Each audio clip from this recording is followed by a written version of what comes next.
अच्छा गाइस, इस वक्त जो मैं वीडियो देने वाला हूँ वो बेसिकली है कि फ्रांस ने भारत के लिए एक तोहफा रखा है। वो कह रहा है कि 4 साल के अंदर मैं आपको पूरा करके दे दूंगा। अच्छा, वो तोहफा क्या है? वो तोहफा बेसिकली एयरफोर्स के लिए है। आइए इस वीडियो के अंदर देखते हैं। बड़ी अच्छी तफसीलात हैं, ये काफ़ी तफसील से बताया है इन्होंने। बहुत अच्छी वीडियो बनाई है। इसका डिस्क्रिप्शन आपको लिंक में मिल जाएगा। इसको लाइक एंड सब्सक्राइब कर दीजिएगा और मेरे चैनल को भी लाइक और सब्सक्राइब कर दें प्लीज़। दोस्तों, ये तो फ्रांस ने कई मौके पर भारत का साथ दिया है और भारत के समर्थन में भी अंतर्राष्ट्रीय स्तर पर खड़े होने में कोई कमी नहीं छोड़ी है। और अब इसी की कड़ी में फ्रांस भारत को एक और काफी बड़ा तोहफा देने जा रहा है, जो कि भारतीय वायुसेना की क्षमता को कहीं गुना ज्यादा बढ़ा देगा। दरअसल दोस्तों, फ्रांस भारत को एक ऐसा उपकरण देने वाला है जिसकी कमी भारत के पास पिछले कई सालों से है, और ये एकलौता ऐसा क्षेत्र है जिसमें पाकिस्तान तक भारत से काफी ज्यादा आगे है। लेकिन अब फ्रांस के साथ भारत की साझेदारी इतनी ज्यादा सफल हो चुकी है कि मात्र 2027 तक ही भारत पाकिस्तान को पीछे छोड़ देगा और बहुत जल्दी इस क्षेत्र में चीन से भी आगे निकल जाएगा। दरअसल दोस्तों, फ्रांस की तरफ से अब एक काफी बड़ी खबर ये निकलकर सामने आ रही है कि भारत को अपना पहला A321 बेस्ड नेत्र अवैक्स विमान साल 2025 के अंत तक मिल जाएगा और सारे के सारे 6 अवैक्स साल 2027 तक भारतीय वायुसेना के पास मौजूद होंगे,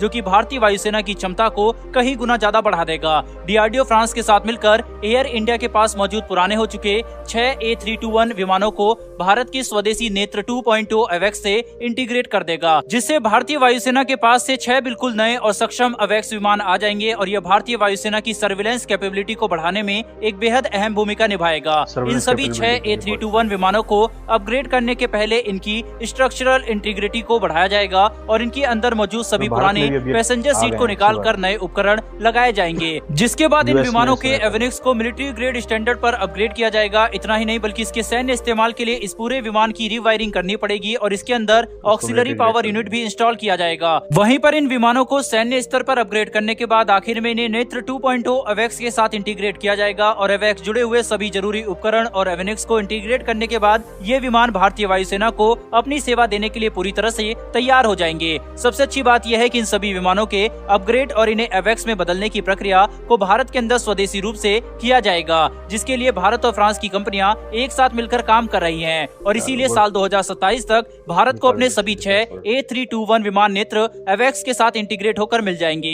ये अवैक्स विमान दुश्मन के फाइटर जेट और मिसाइलों को 400 किलोमीटर दूर से ही ट्रैक करने की क्षमता रखेंगे। साथ ही इन सभी 6 अवैक्स के भारतीय वायुसेना में शामिल होने के बाद भारत के पास अवैक्स की कुल संख्या 9 विमानों तक पहुंच जाएगी। लेकिन हाल ही में सामने आई एक रिपोर्ट से इस बात का पता लगाया गया था कि अगर भारत को चीन और पाकिस्तान दोनों की तरफ से आने वाले संयुक्त खतरे का सामना करना है तो भारत के पास लगभग 15 अवैक्स होने चाहिए। इसी 15 अवैक्स के टारगेट को पूरा करने के लिए यह 6 नेत्र बेस्ड A321 अवैक्स विमान भारत की सहायता करने वाले हैं। साथ ही फ्रांस के साथ साझेदारी की वजह से अब भारत इस क्षेत्र में काफी तेजी से आगे बढ़ रहा है, जिसका असर हमें कुछ सालों में भारतीय वायुसेना पर देखने को मिलेगा। इसके अलावा भारत और फ्रांस कई दूसरे रक्षा समझौते के ऊपर बातचीत कर रहे हैं, जिसमें अगर दो सबसे बड़े समझौते की बात की जाए तो 114 फाइटर जेट्स और 110 किलोन्यूटन एरो इंजन सबसे ऊपर आते हैं। वहीं अगर भारत इन क्षेत्रों में भी फ्रांस के साथ मिलकर काम करता है तो इससे भारत और फ्रांस के रिश्ते कहीं गुना ज्यादा मजबूत हो जाएंगे। बहरहाल दोस्तों, बढ़ते हैं हमारी दूसरी खबर की तरफ। दोस्तों, ये खबर भारत के अंतरिक्ष क्षेत्र से निकलकर सामने आ रही है,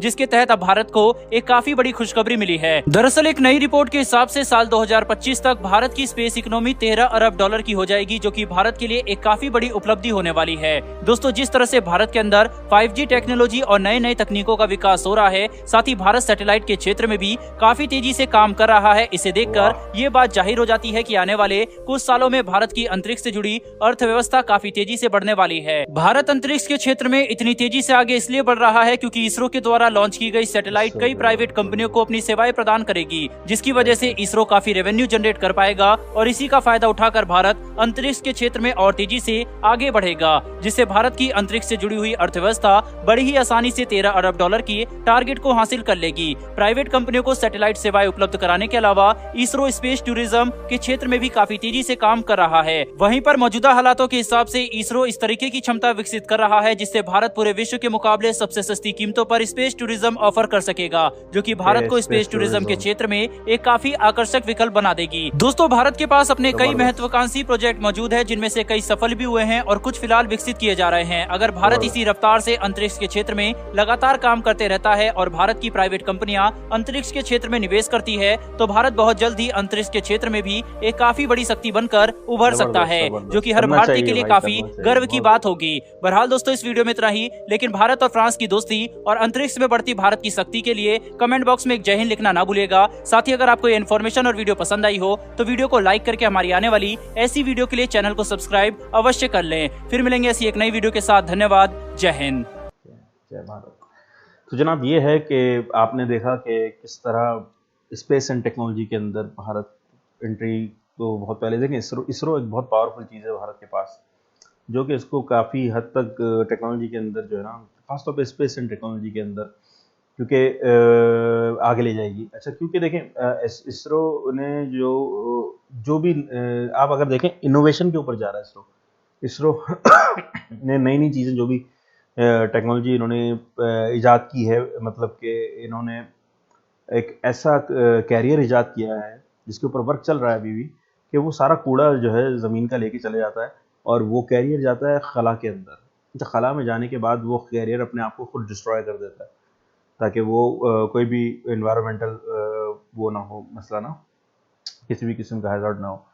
तो इस तरह की टेक्नोलॉजी पे काम कर रहा है इसरो। और अब इनका स्पेस अपना जो इन्होंने सैटेलाइट अभी छोड़ा, उसकी सर्विसेज जब वो देंगे दूसरे प्राइवेट कंपनीज को, असल में प्राइवेट कंपनीज को बहुत चीज़ों के लिए ज़रूरत पड़ जाती है सर्विस के लिए, जीपीएस वगैरह के लिए, और भी बहुत सारी चीज़ें हैं इसके अंदर, तो वो उसके ऊपर बहुत आमदनी हो सकती है। तो हर तरफ से ग्रोथ हो रही है। और फिर ये फाइटर जेट्स जो बना रहे हैं, मतलब ये कि वहाँ से जो वो खरीदेंगे तैयार है, जेट्स नहीं बेसिकली ये, लेकिन उन तैयारों को खरीद के फिर यहाँ पे उनको फाइटर बनाया जाएगा भारत के अंदर ना, उसके अंदर का सारा कुछ निकाल के उसके अंदर उसको फाइटर बना के, तकरीबन 4 साल का अरसा इन्होंने मांगा है, उसके अंदर ही सारा काम ये लोग अपनी तरफ से भी कर देंगे और वहाँ से भी जो उनका काम है फ्रांस का, वो भी हो जाएगा। चलें, ये तो चलती रहेगी स्पेस एंड टेक्नोलॉजी। कहते हैं ना कि कोई वो मुल्क कभी जल्दी हार नहीं मान सकता जिसके पास एक मजबूत एयरफोर्स हो। तो ये चीज़ें जो हैं ये बड़े काम आने वाली भारत के लिए। चलिए मिलते हैं नेक्स्ट वीडियो में, और अपना ख्याल रखिएगा। लाइक और सब्सक्राइब कर दें, इसका लिंक भी है डिस्क्रिप्शन में, और मेरे चैनल को भी लाइक सब्सक्राइब कर दें। Thank you very much. बहुत धन्यवाद आपका, बहुत धन्यवाद।